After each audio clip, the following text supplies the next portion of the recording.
ecosystem. This meeting is being recorded. Amazing.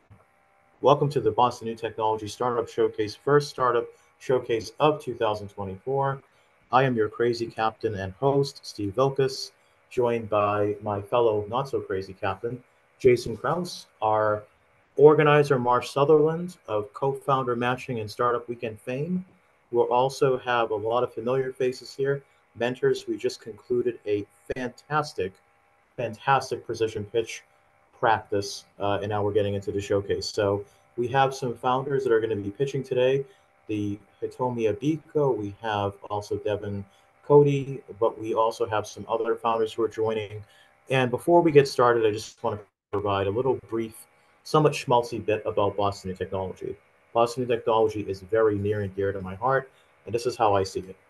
Boston New Technology, much like a lighthouse, illuminates what is critical and guides all who are wandering in the startup world towards a welcome port of support, with a sincere commitment on the part of all its crew members to uplift startups and local businesses. With a conversational flair and deep expertise, our aim is to cultivate a vibrant community and empower individuals within the dynamic seas of the startup and technology ecosystem. Our values are as follows: we are inclusive. We want everybody to be a part of this. We inspire others so that they feel like they're part of something that is truly for them, as though they found their people. We seek to educate and empower others so that they feel like they can live their startup dreams and be part of a tech community where, again, everybody is welcome, whether you just got to Boston today or whether you've been here since the time of the founding fathers. So, with that, I'm going to hand it over to my illustrious co host, Jason Krause, who will explain just a little bit more about BNT and why the flagship startup showcase, which sails again once again today, is so important. Jason? Sure. No, great to have everybody here. And yeah, Boston New Tech, we've a lot of the organizing team that's involved has been, part of the group and community for years. Steve and I both pitched separate startups at various times throughout BNT's history that we're involved in at one of these showcases. And yeah, the group's been around about 12 years now.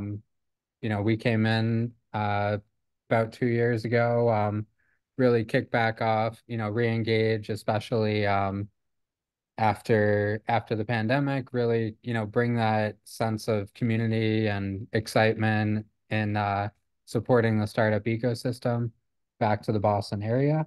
And yeah, the startup showcases has always been one of the flagship opportunities that we provide. And the real benefit we see is it's a place to get your startup out there, build the right connections, and really build this relationship with local people in the community that are all here to help and support each other and help with any introductions, help with diving in, maybe you'll find, there's plenty of examples of people that found somebody to join and be part of their team throughout these showcases, get involved as advisors or investors or, just make recommendations to the founders as well. And there's also it's also a great way to test out your pitch and see, what's not working and where you're getting feedback to go in new directions or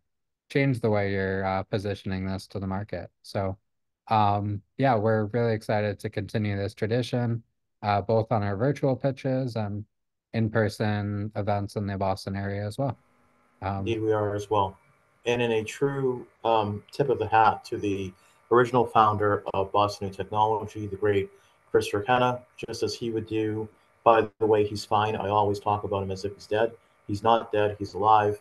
He's doing great. But as he would do in person, I want to begin before we hear from our startups by hearing from a few of our friends. So the always fashionable Andrew Fitch, I'm going to put you on the spot actually. Yes, you.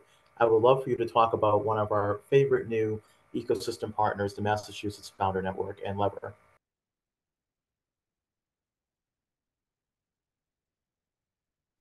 Gladly. Should I share my screen or should? You can if you want. Yeah, is that appropriate? Yeah.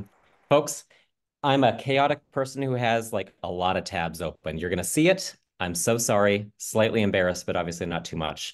To just to not do this. All right. Perfect. We've all been there, Andrew.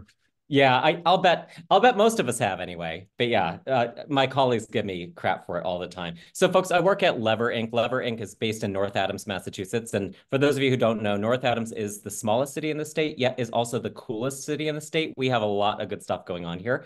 Lever is one of those good things that's going on here. They've been an economic driver in this region for the last decade. The newest program in the future of Lever is the Massachusetts Founders Network. And so this is a program that ties all founders across the state together and taps into the resources that Boston has to offer so that folks can shine in the Northern Berkshires, in Cape Cod, like all across the state, and have that same access and have that same information and those same connections and everything. So that's what the MFN does.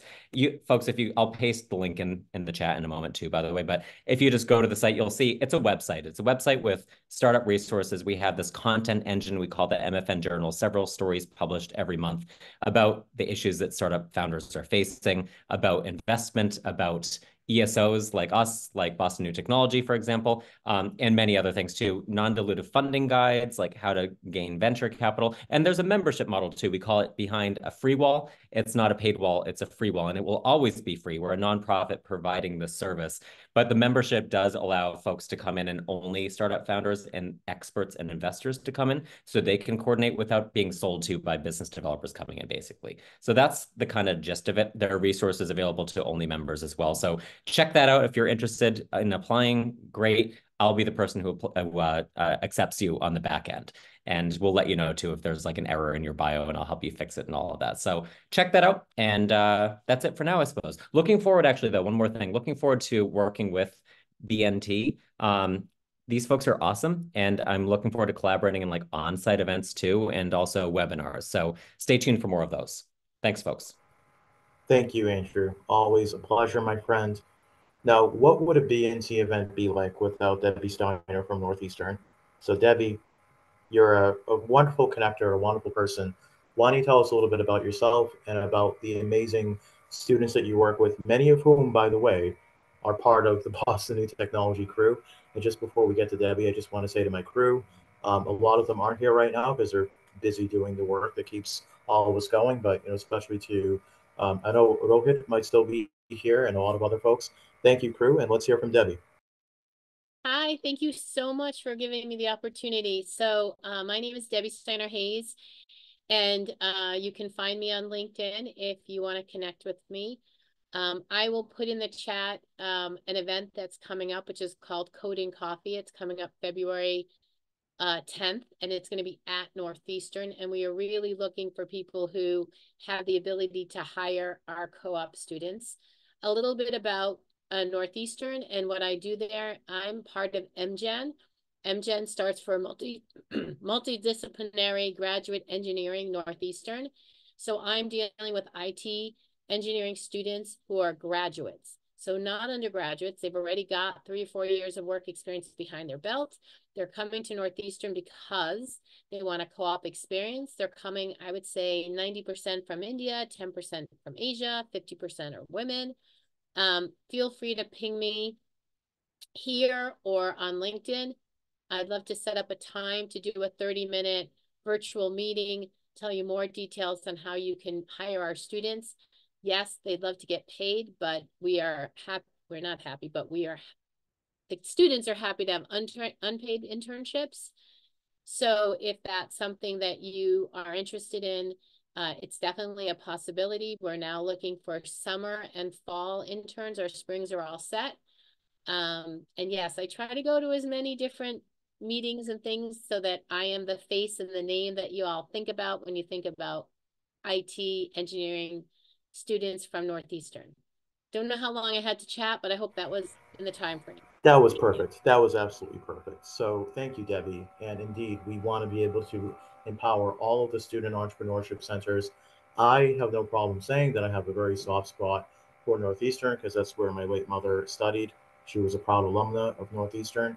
But that being said, we love working with all the schools, and we also love working with Boston Code and Coffee. Where would we be without people like Brian Autumn and Hitomi, who's also here. So, I mean, one thing I want to say before we get underway is she's here, but unfortunately, she's dealing with something else right now.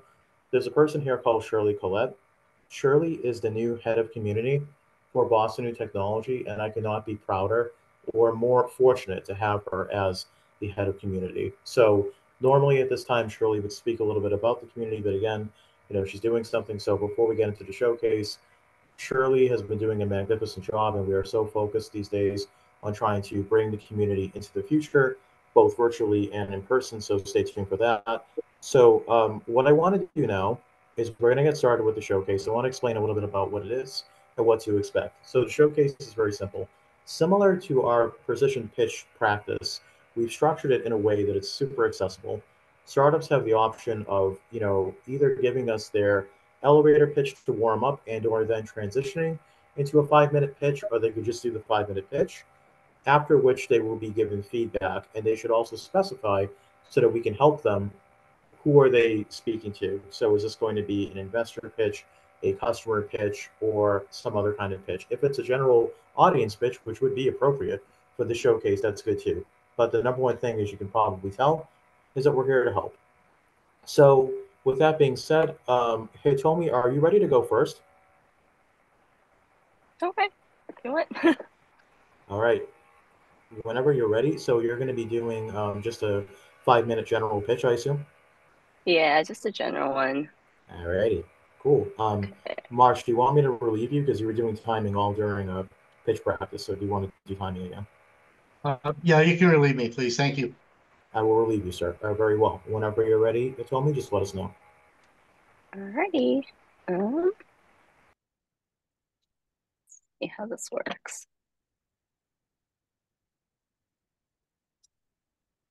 Do you see that? Yes, twerk. All right. Whenever you're ready, just let us know. Oh, okay. All right, guys. Hi, I'm Hitomi, for those of you I've never met. And this is Twerk, Tools for Work. I know you're already thinking about that name. So, so Twerk is a new social network centered around work and the digital tools you use day to day. So think about the last time you went to a networking event. Usually mine goes, I am a designer. And then we have some conversation and then turns into, oh, what tool do you use? So this comes up in conversations all the time because people are curious about how others work, their workflow, what tools they use, and they're often looking for ways to do their own job better and to not get left behind, especially with all the AI stuff coming out these days. There are tons of tools that kind of serve the same purpose. And apparently in 2022, the SaaS tool industry was like a $172 billion industry with new stuff coming out every day. And this is a screenshot of a group conversation at a conference I attended. And this one guy is promoting a tool called Function Point and tried 19 different alternatives that didn't work out. So, professionals and businesses are confronting a landscape filled with too many choices, unclear market data, and the need for reliable feedback, which is where Twerk comes in. So Twerk is basically word of mouth on steroids. It turns personal recommendations into a social platform, helping you choose the best tools without the hassle of endless searching or vetting. Just copy what your trusted peers in your industry use. And Twerk is inherently social. You can follow friends and influencers to keep tabs on trends and learn how others work. You can showcase how you work by saving tools to your Twerk list, like a playlist of our tools. So here's an example. Ask me how I twerk. So I'm Hitomi. I'm designer by trade. I use Figma, Miro, Notion. I used to use Sketch and InVision, but they're not here because I'm no longer using them. Recently, we started using ChatGPT and Midjourney for product development and marketing, combined with tools like MailChimp for newsletters. So this is like your stack, basically, like your tool stack that you use for work. yeah, so this is an example of how you would present yourself. And you can actually just, these links work. This is a live site. And yeah. So how's Twerk different? Well, as people who build products, we don't want basically our baby to get just trashed on the internet. We want to allow verbal feedback about what went wrong rather than a bad review that docks your stars or whatever. So we're using a system where it's just recommended or liked and feedback. So those are like the two modes you can give feedback with. And from a SaaS business perspective, the value is in the data and sales opportunities. You get analytics, real user feedback, market insights, and even be able to identify user personas who might be the best to go after. You can also directly communicate with users and create the sort of organic promotion from within the platform. So yeah, this is like a really short introduction, but we're gonna have a private beta sometime in the next month. So if you want to get to working, please sign up for the waitlist.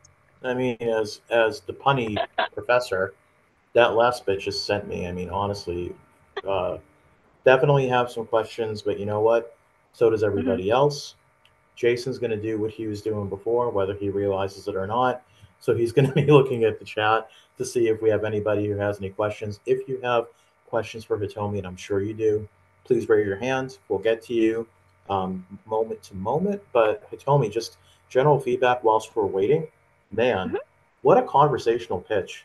I really love that. I felt like we were basically all just sort of like snacking together, or like we're at the bar having a good time, and you're just sort of like telling us like what you're working on. And I think that speaks to your ability to really bring this to the ground. And I think for what it was, for what it was supposed to be, which was a general purpose pitch, I think you absolutely nailed it. My question would be the following: what are the top three things that you need from the Boston New Technology community right now to help you grow, scale, and succeed? Top three things. One, Besides like honest feedback. besides me bothering you on Slack like every 2 seconds. Nah, that's good. I am always amused by the conversations. But definitely like honest feedback about like, one, would you use something like this, or like have you used something like this in the past? I guess two, like we're like half considering raising like 1 to 2 million to just like float this for like a year or two. But like, what is the appropriate, if we were to go after investment, what's appropriate for this kind of scale? We already have a product built. We have a CTO, CPO, and CEO, and some interns. So I'm not sure. I'm like kind of gray on that area. So that's two. And those are the two biggest on my mind.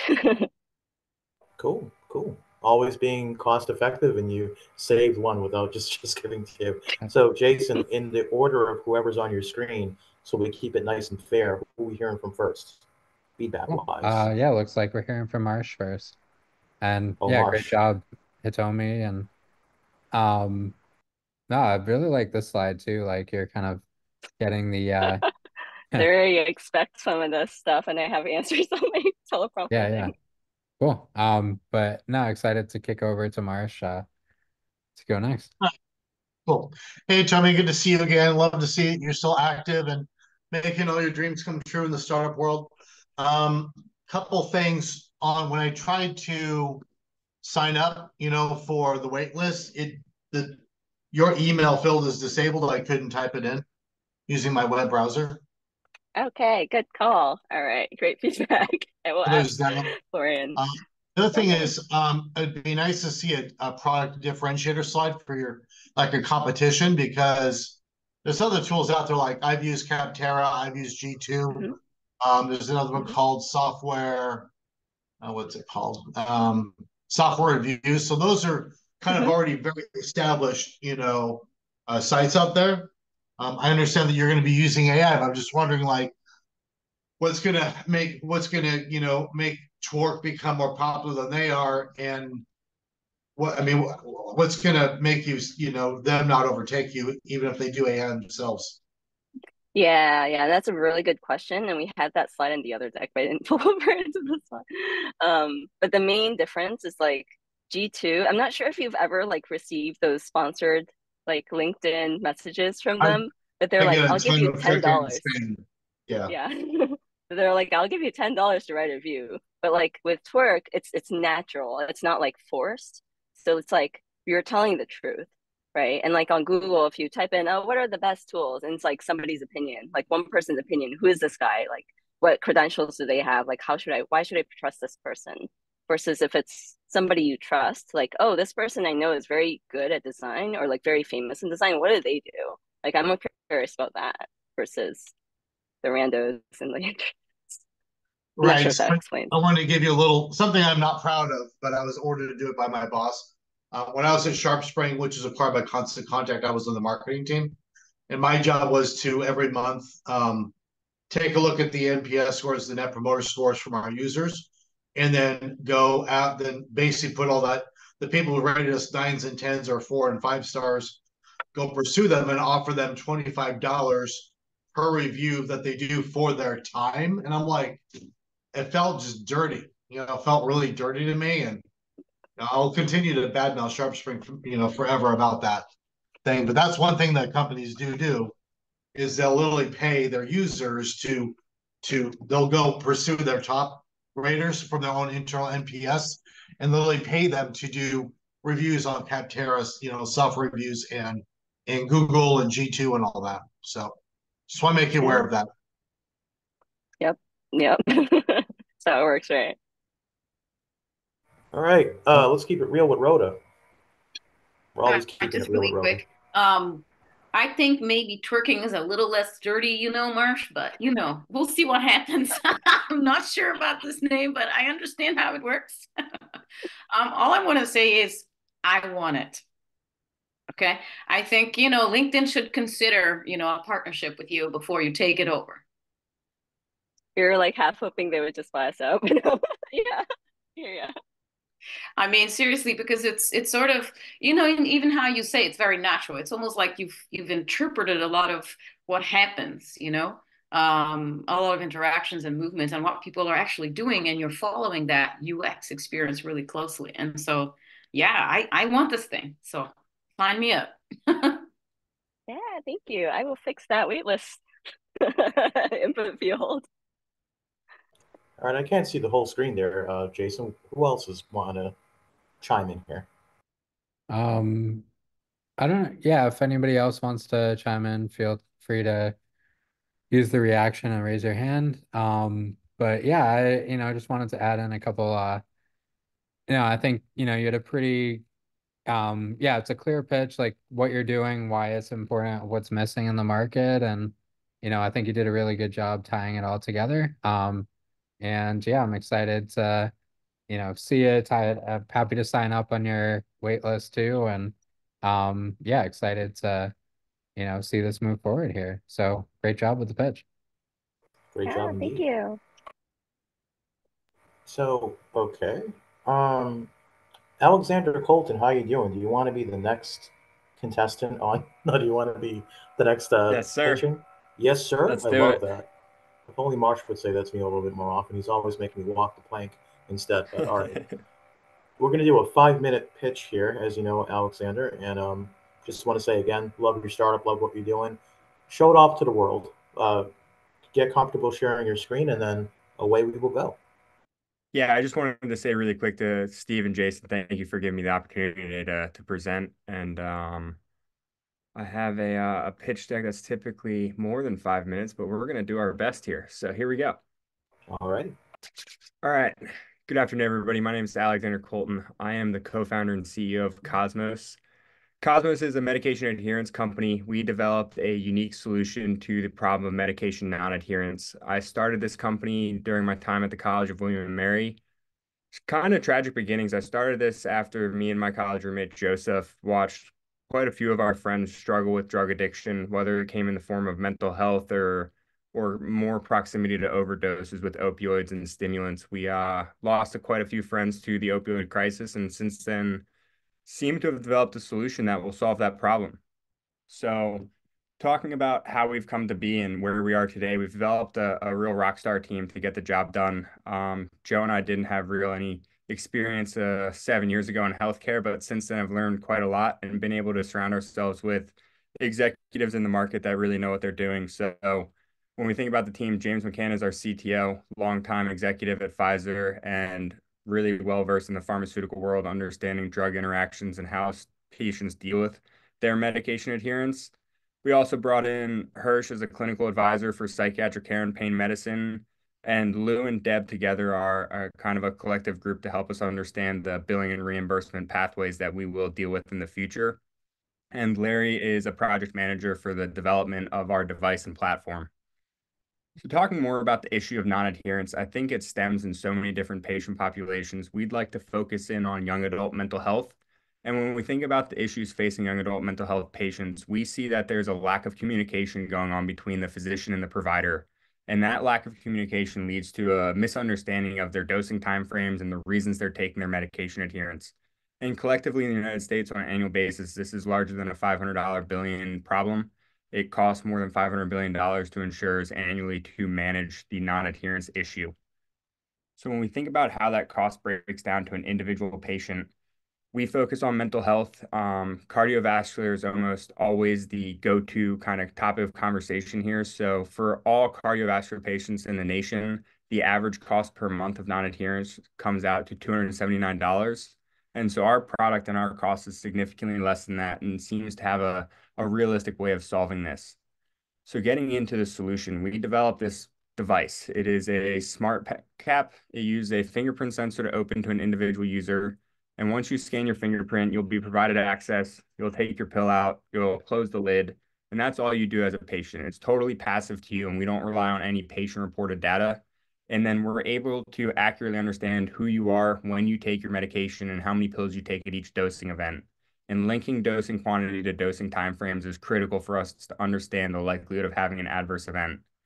All of this data is shared in real time through our server to your integrated care ecosystem, which includes your physician, the patient being prescribed the medication, the pharmacist dispensing that medication, and anybody in the care ecosystem, like friends and family members that would like to understand how they're dealing with their medication.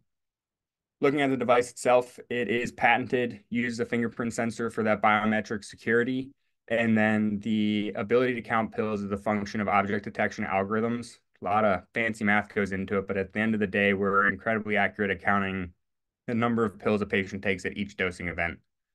And then when we think about how we're going to win in this market, it really comes down to funding. The long track for medical devices is difficult, so we've pursued grant opportunities profusely, and that's worked out really, really well. And then we've leaned on institutions of higher education in a big way to do our validation. So we've conducted pivotal studies as well as clinical trials, proved out the human factors and efficacy of the device, as well as the ability for the platform to process and analyze this data in real time.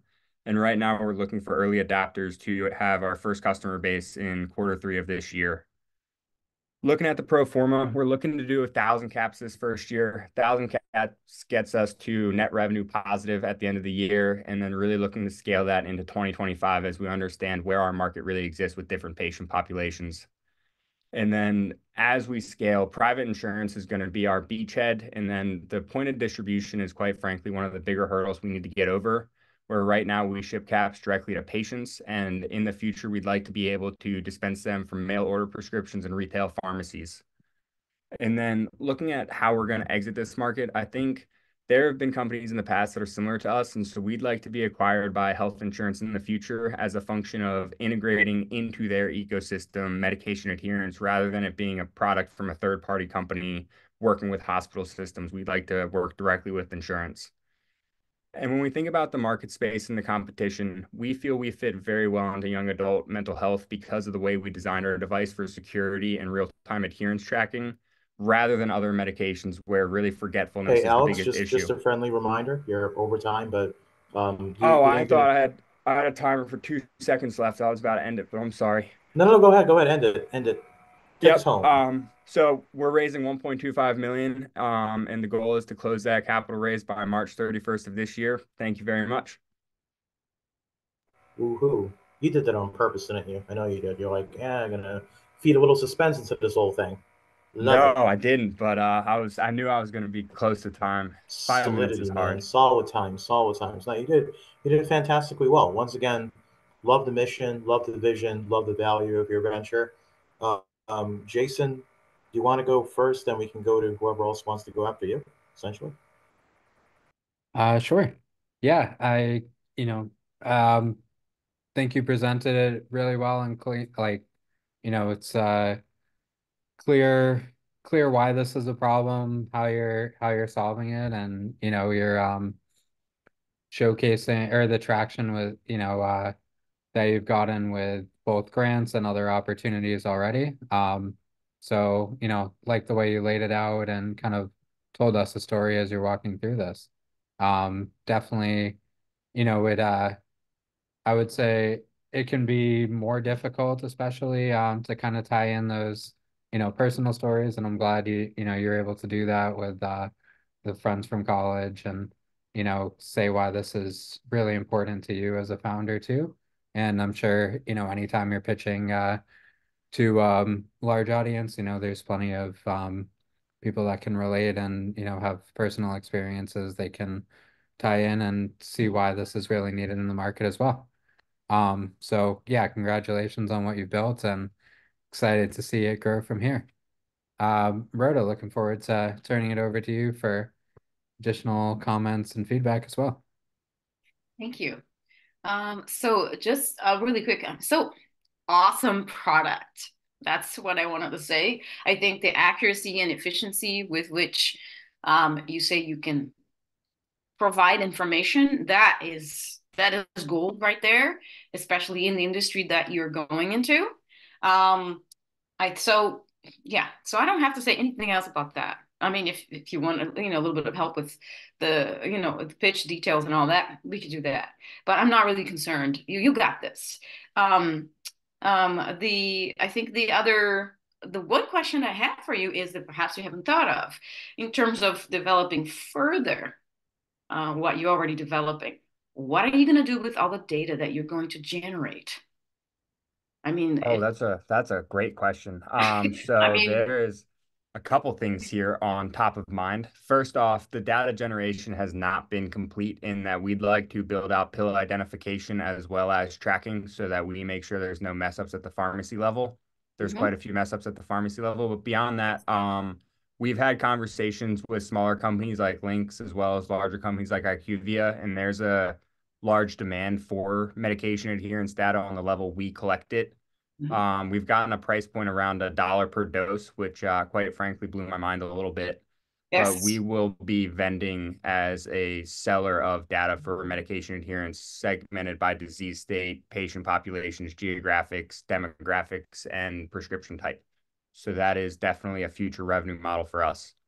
That's in the works, but I tell you that's only the tip of the iceberg because I think I mean, you know, with all the level of efficiency and accuracy that you described, it sounds to me like there's plenty more where that came from. And, of course, once you get there and you have a bit of this huge data hanging, there's plenty of other things that you can offer as well. But I just wanted to highlight that.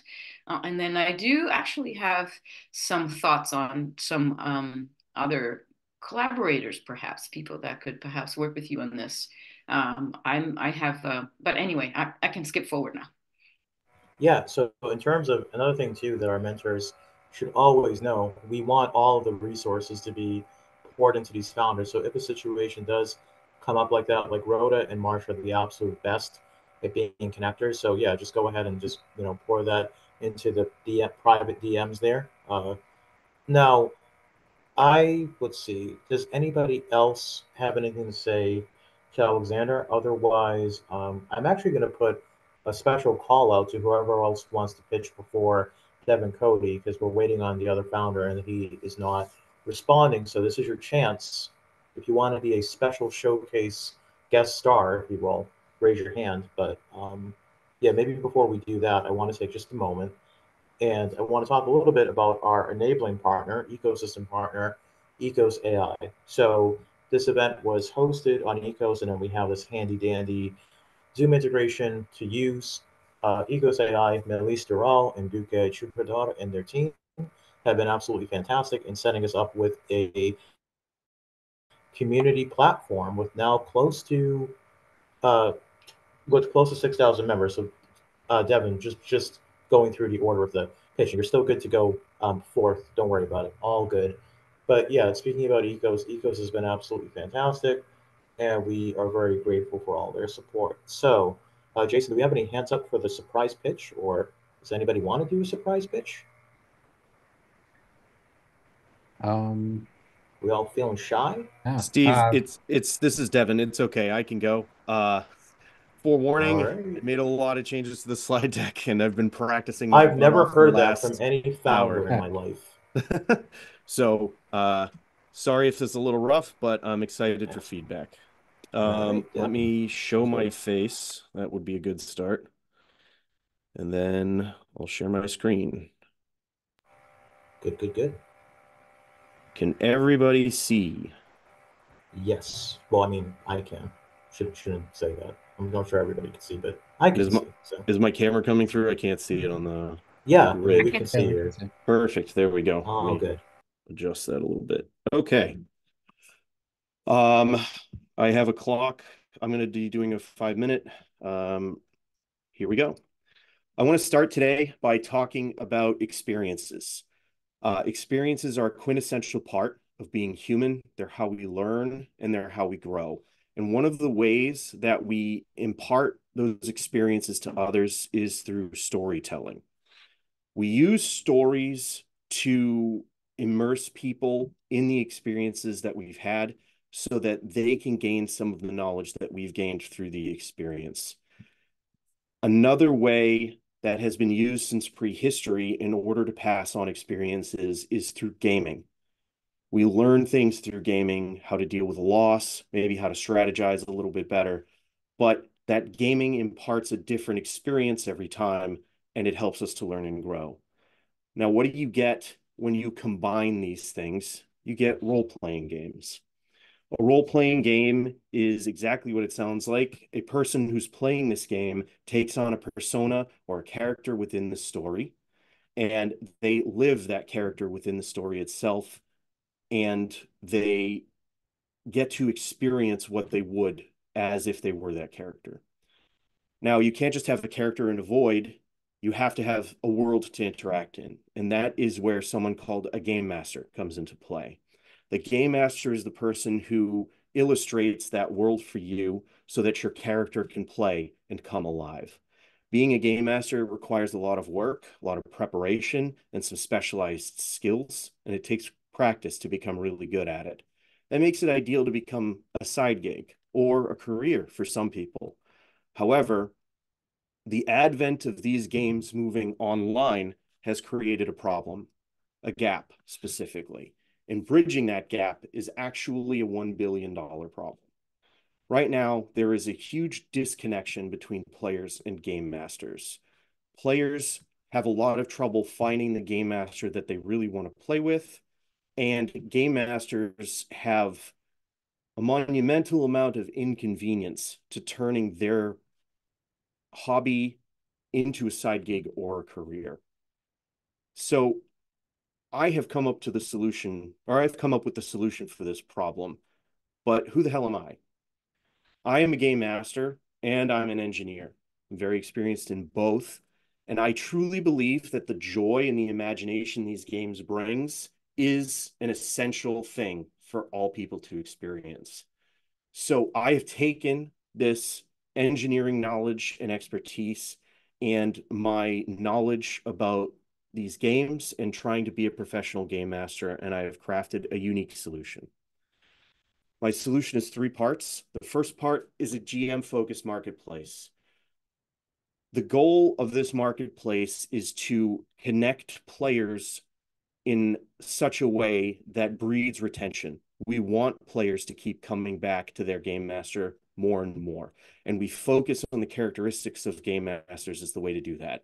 Their play style, what game they play, how they use the rules. These are all some of the characteristics that we use. The second part of this solution is a performance certification. We're able to use hard data to really tell how good a GM is and to impart that knowledge to both the players and the game masters. The game masters can use this knowledge to improve themselves, and we're going to help them do that by creating a Game Master University that will have curated classes that we develop and partner with others to help bring in real good quality improvement for these game masters.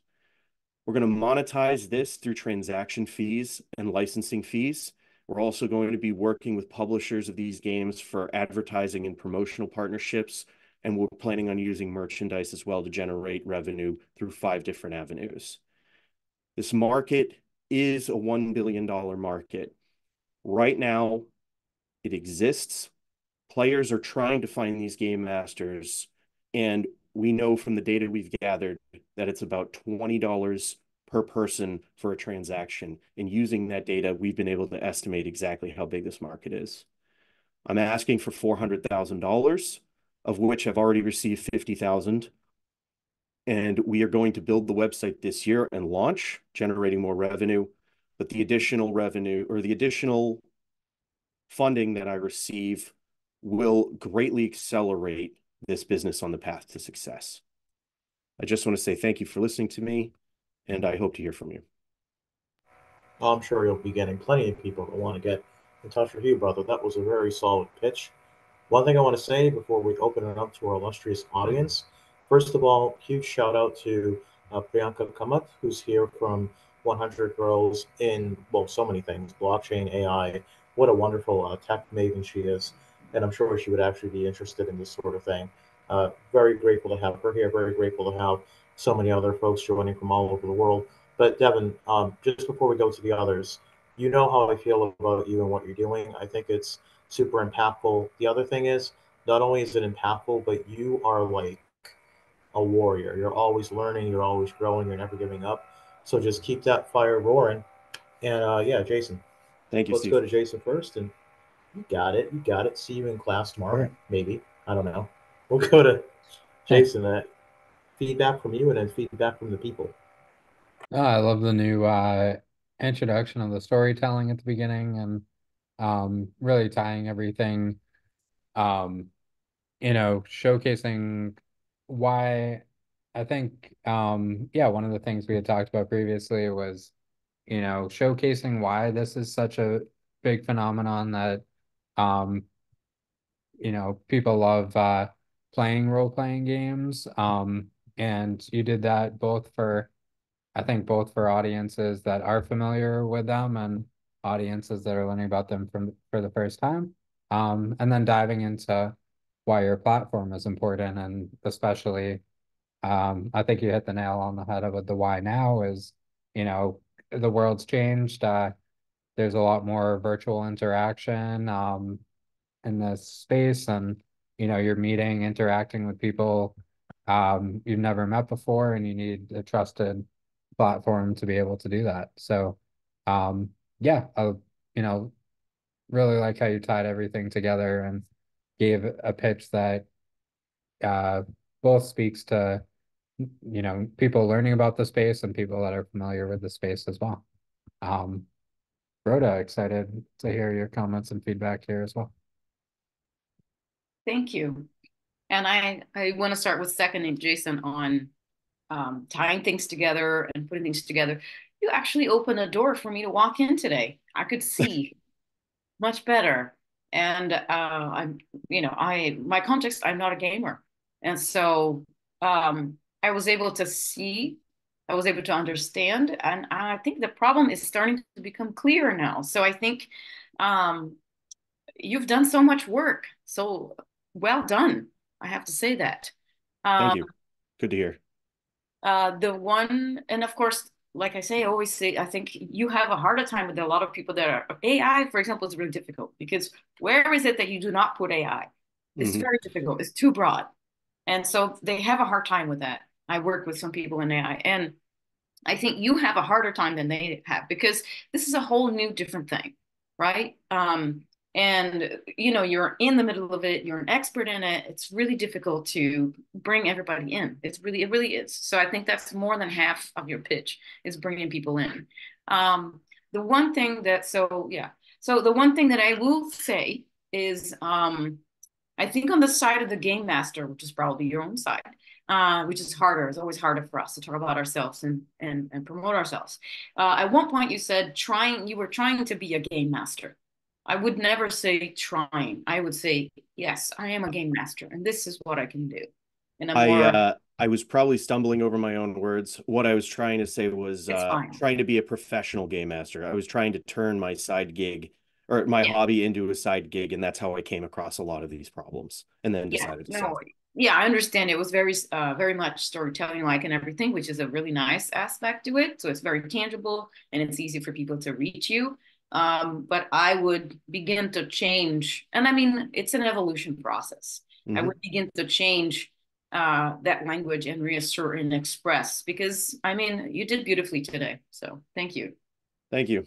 I just want to, before the next person answer Hitomi's question, Hitomi, right now there is competition out there in this space. People have three options to go and find a game master. One is word of mouth. That's actually the most frequently used. Number two is to just search and troll different online communities that are very disparate and disconnected. Hence why I was talking about no central community, and to see if you can find a game master in there who you can join and play with. And the third option is there are websites that are out there that are direct and indirect competition to this, but all of them really approach this problem from a different method, and in ways that leave gaps in their solution. And that is what I am doing here. I'm not only building a better mousetrap, but also approaching this from some completely different angles to try to give a more complete solution that's extremely convenient for everybody to be using. And the other question was, is GMing a one-to-one or one-to-many? It can be both. It is entirely dependent on the situation and the use case. Sorry, any other feedback from other people? Well, yeah, so before we get to that, I have a question for you that I had asked of the others as well. Well, actually, I didn't do it with Alex either, so I apologize. So, Alex, you could probably put this in the chat too, but Devin, what are like the top three things that the Boston New Technology community can do to better support you as you venture forward with ProJam Finder? First thing is get me out there, talk about me, let people know what I'm doing. I am putting myself out on social media and doing my best to evangelize it, but you know, word of mouth makes things spread like wildfire. So if you know people who are interested in this kind of a thing, if you know people who play games like Dungeons and Dragons or any of the other dozens or hundreds of tabletop role-playing games that are out there, talk to them about this, or even better, refer them to me. I'm happy to talk to any of them to let them know what I'm doing, why I'm doing it, and why it's important. The second thing is look forward to the events. I'm going to be working with Boston New Technology to plan some events where people can come and try these games, learn a little bit about them, learn a little bit about what I'm doing, and experience what these can be like for you, and how they can be great for you, even new uses for them. And the last thing that I would say is, if you know any investors who want to invest in a business, who might be interested in this, please let me know. I'll be happy to pitch them, or if you want to make the introduction or the connection, however you want to do it. That is what I'm looking for right now, is funding to get this really moving. Wait a minute. Looks like Jason, is Shirley raising her hand? Yes, I am. Hi, everybody. How are you? Hello. Hello. Hi. So it's really nice meeting you guys, and I've been hearing these wonderful founders, and this is really nice get to know you guys. I have a few words for you, Devin. So first of all, my son is very passionate about gaming, so I will definitely get you guys connected. He has like 20 more years. He's just 6-year-old, but doesn't matter. These games are for all ages, and that's one of the things that makes them really great. Right, I agree. I totally agree with you. I love your presentation. I love your passionate and excitement, and you were very clear. My only suggestion, since you're talking about storytelling and you're talking about gaming, if there is a way you can add some fun into it, make it more fun, make it more gaming. If you're gonna talk to people who are gonna invest money in it, you want them to emotionally be involved with it, make it a game, try to add something into it, see how you can pitch it. So they are also excited very much about it too. Sure, I can. I have a way I'm working on doing that, but I haven't perfected it yet, which is why I did what I did today. But thank you for the suggestion. Okay, thank you. Thank you so much. I think everybody now understands why Shirley Collette is the head of our community. So just to give her another compliment on top of the other ones, just yesterday we were talking about the different kind of events that we want to do. So it connects to Devin's announcement that we are, in fact, going to be collaborating. And I told Shirley about the situation that I have going on with this one conversation. And in less than 10 minutes, this woman had like an entire spreadsheet's worth of ideas practically. So thank you, Shirley. Um, just looking through to see if we got Thank any you. other. You're welcome. You're welcome. Yeah, any other feedback for Devin before we move on here? Because we're going to be wrapping up at 1 o'clock today. Sorry, I'm having a hard time figuring out how to raise my hand at the moment. Oh, there we go. Can I? Sure. Yeah. Yes. Debbie. Great ahead, Debbie. So I'm trying to put my video onto it at the same time. Doing 3 things at once. So a couple of things. One, maybe this might be fun when you have things a little bit more progressed to come to Northeastern. I can't imagine that my IT engineering students would not be thrilled to have a night of gaming with your product. My people, my people. Your people, right. We have your people. I have a whole bunch, thousands of them. So that might be a fun thing to do for the students. And I'd love to connect with you in that regard. And I'm wondering if maybe Code and Coffee, that would be a good time for you to come and just be there and tell all these students about you and your product. And then the other thing is, in my past life, many, many, many years ago, I used to be a live-in nanny, and the child that is now Holden Fugler Smith owns a company, owns a store in Connecticut, which is a gaming store. And so I'm going to try to connect. He's not even on LinkedIn. Mm-hmm. So I'm going to try to get him connected on LinkedIn with me, and then maybe I can connect the two of you. That'd be great. Yeah, one of the efforts I'm working on right now is connecting with like brick and mortar gaming stores and libraries, and other gaming oriented businesses like gaming cafes and such. The goal is to partner with them to provide safe places to play these games in person. One of the values I'm driving forward with this business is safety with these games. So that's involving, a code of conduct for people to play by when they sign up for the website, but also, again, to provide a safe space to play, whether that be online or in person, and connecting with people who own gaming stores or businesses is exactly something I'm trying to do right now. And a couple more points.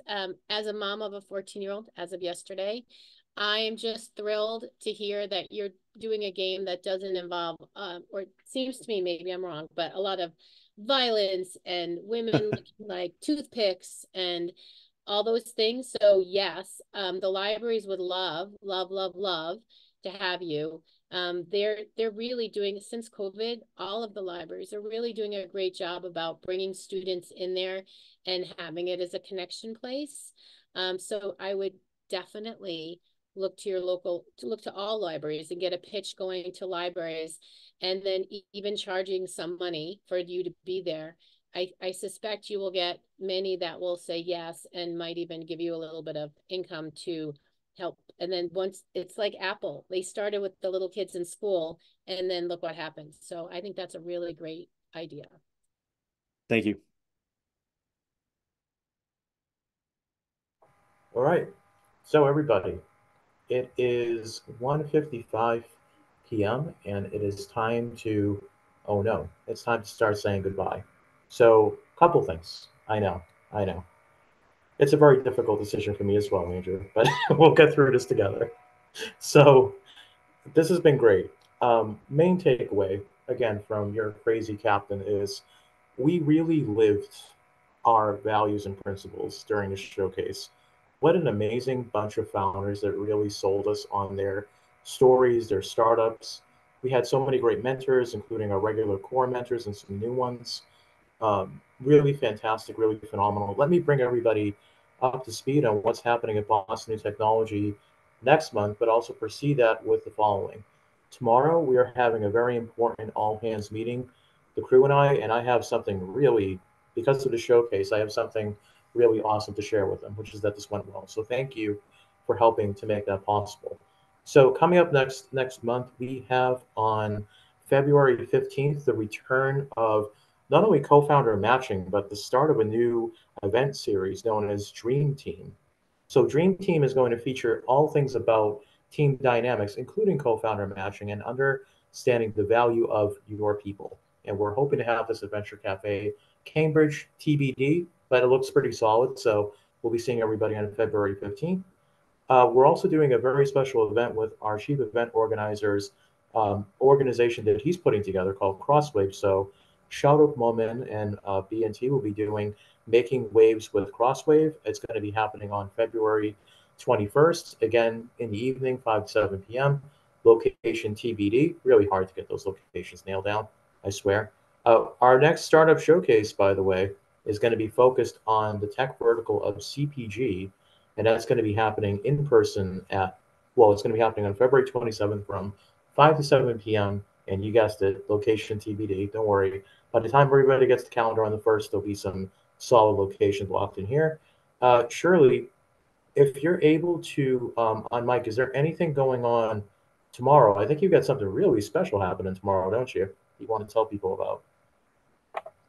That's right. We're having an online event tomorrow. We're going to talk with Chris McDowell, the founder and CEO of platform called Quilt. Sorry. How do you say it, Steve? Quilt. It's Quilt. Thank you.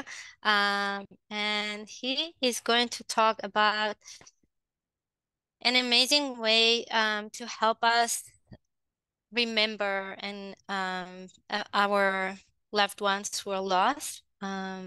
So I really welcome you all to join us. I think this is something that we're all gonna want to have when time get there. Sorry.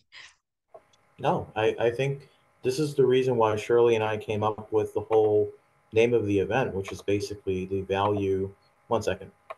It is the fabric of empathy and the Yes. value of memory, because death tech is another one of those verticals that we are focusing on, along with femtech, CPG, because these verticals deserve a little bit more love and attention, but also the founders that are building these amazing products and services.